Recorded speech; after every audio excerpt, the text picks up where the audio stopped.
Hi, I just wanted to add a few more things about the Scrivegni Chapel. I don't think anyone mentioned this idea that it is fresco.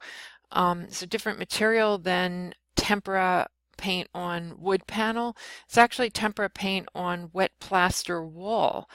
It comes out of ancient Greece and Rome. Um, Again, a revived technique here in the Renaissance. When that wet plaster dries, the color, the pigment, really soaks into the wall. So in any event, fresco is something you'll see here in the early Renaissance and beyond. I also wanted to say something about the overall structure. Please remember what the guy said about, the stories go around. It begins with the conception of Christ, and then it ends with him dying, and then him coming again for the last judgment. So if you don't know the story of Christ, actually, I'm going to go to the next slide.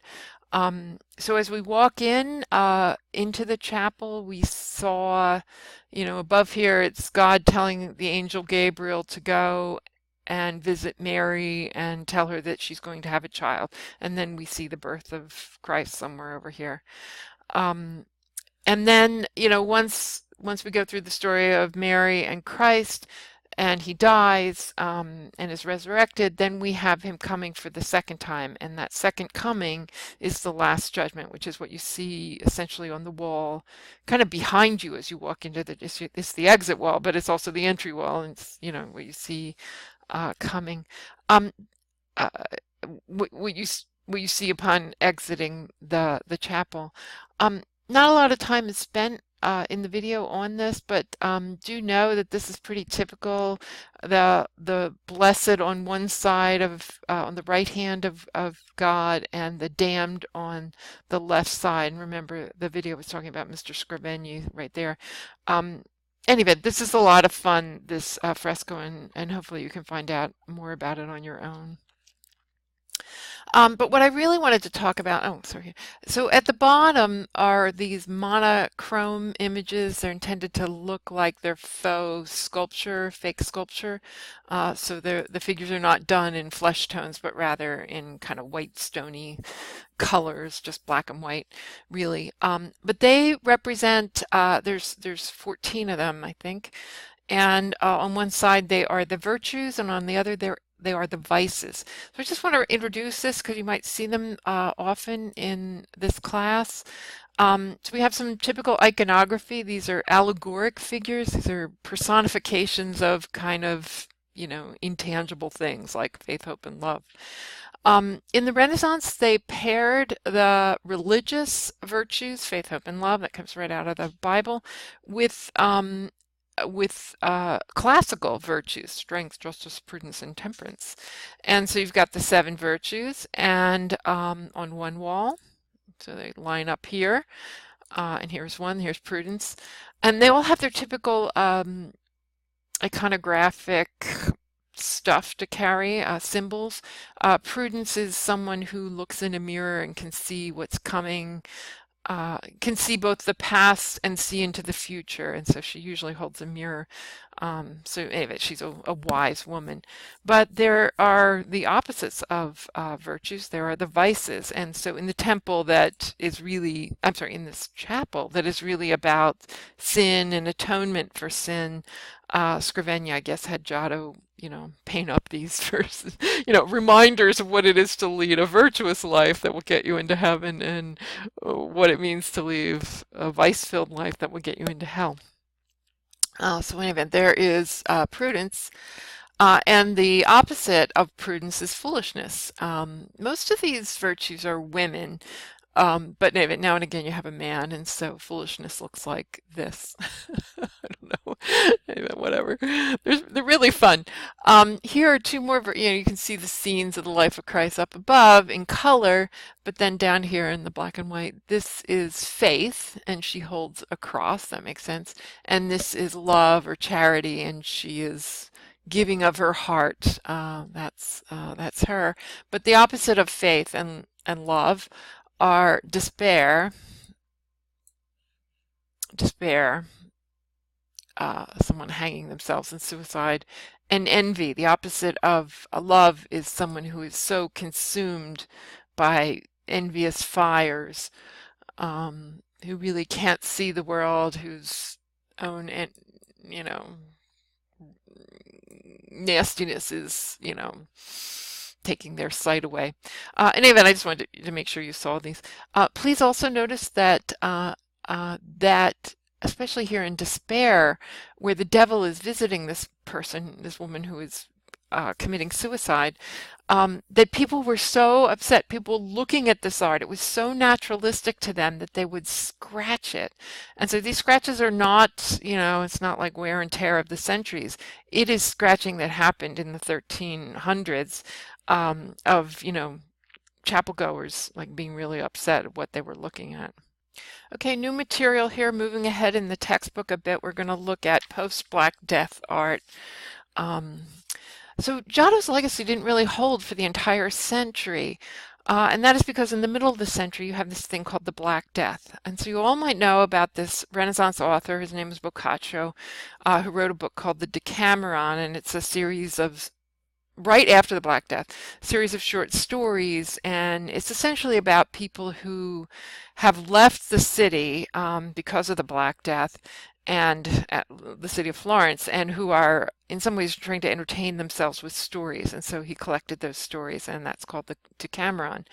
I'm interested in letting you know that the introduction is filled with descriptions of what the Black Death is. So I'm not going to stop here. You can read this yourself. So again, Boccaccio is like the best person to tell us what exactly the symptoms of the Black Death were.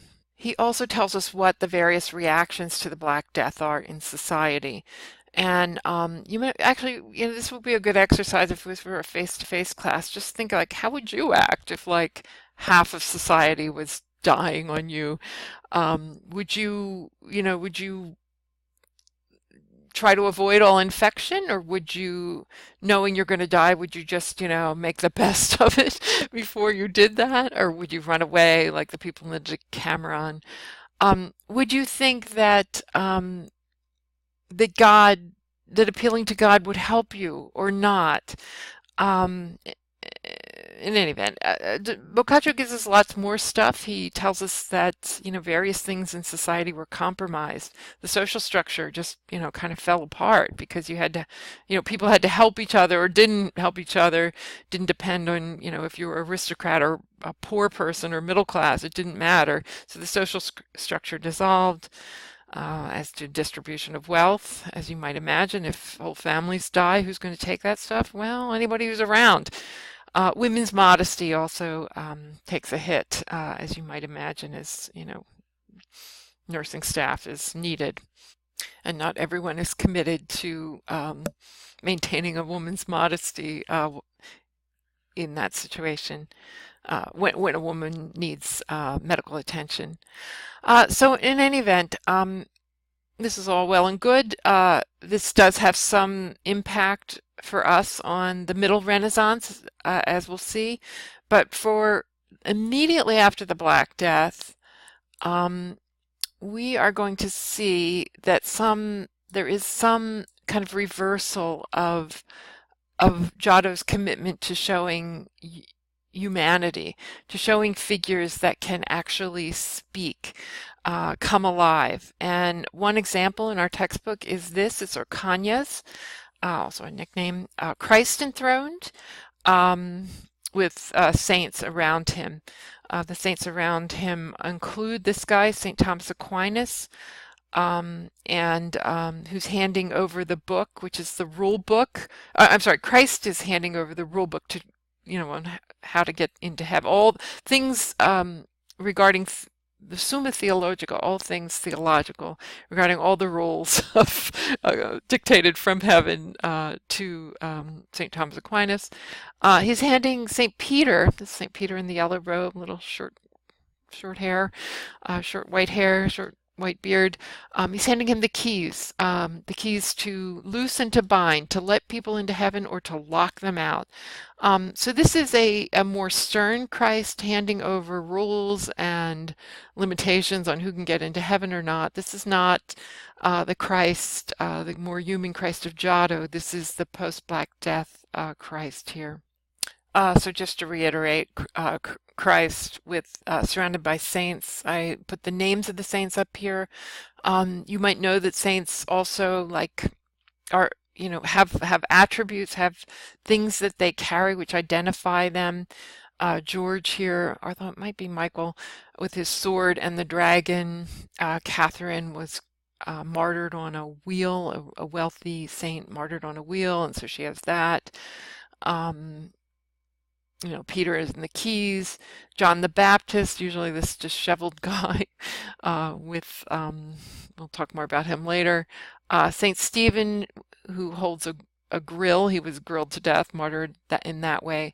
And Paul, usually this bald guy with who holds a sword. He's the kind of fiery apostle who tells Christians how to live in his letters, which show up in the New Testament. I did want to say why these saints and not others? Well, this was an altarpiece, a smaller altarpiece with multi-parts, commissioned by a family called the Strozzi family. These saints probably had relevance for them in some way, like maybe they had an Uncle George or a cousin named Paul. I mean, who knows? But in any event, this is pretty typical, the array of saints that a family identifies with.